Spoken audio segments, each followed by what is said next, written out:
Hello everybody, my name is Peter Richards. I'm from Brisbane, Australia, and I'm an architect and urban designer in my day job.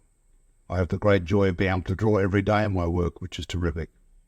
I really enjoy urban sketching because it allows me to look at the places that we inhabit, look at the buildings, look at the way that people interact with buildings. Sketching within them is the best way to observe, to see who's there, look how the shadows fall, see how the proportions work. Just immerse yourself in the place. Urban sketching is a great thing for that. In workshops, I like to start with colouring in pencils. They're beautiful to draw with. You can do great sketches with them. You can set up nice drawings.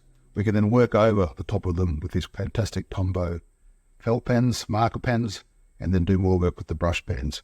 So we can build up a really nice layered and rich drawing with colouring in pencil, Tombow markers, and then use more pencil to then overlay and give more colour and depth. It'll be fantastic. In workshops, I like to use these little viewfinders.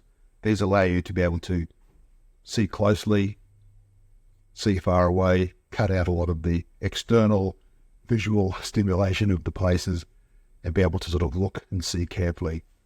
We will then use these same sizes to actually do our sketches very quickly with colouring in pencils and Tombow markers. These are all A7 studies.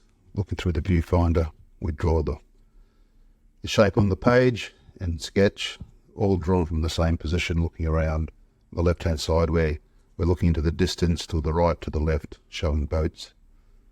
And the buildings across over the city in the distance. On the right-hand side, we've got the same view, but zooming in and zooming out. This is really effective to look at how you can explain detail and more about the context in this location. So we'll start with these little studies and work in pencil, maybe in two colours or one colour, or maybe we'll even do rougher drawings.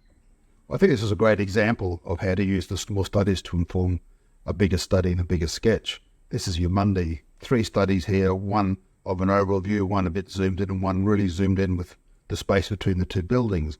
And from this, in discussion with the group I was with, we decided that the one on the right-hand side was the best view.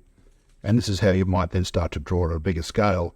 And with blue pencil and brown pencil with a green, and then from that basic line work, you then start to put the ink on. And then you create this type of drawing from the building up nice contrasts. You can still see the blue lines behind them, that's fine. You don't need to necessarily completely cover those lines necessarily. It adds to the richness and layering of the drawing. This is what we're aiming for. It's not overdrawn, it's got some good contrasts, and to me, a really interesting proposition. Do I have some tips for urban sketching? For me, I just like to draw what I see, look carefully, observe. My big thing is about observation of places. And be patient with that. Don't try and rush things. Don't be afraid of the detail of buildings, of architecture. Don't be afraid of how shadows fall on the ground or on buildings. Draw what you see is my best advice, and be patient. So Buenos AIRES is coming up, and it's going to be terrific. I'm really happy to be coming. See you all there. Cheers.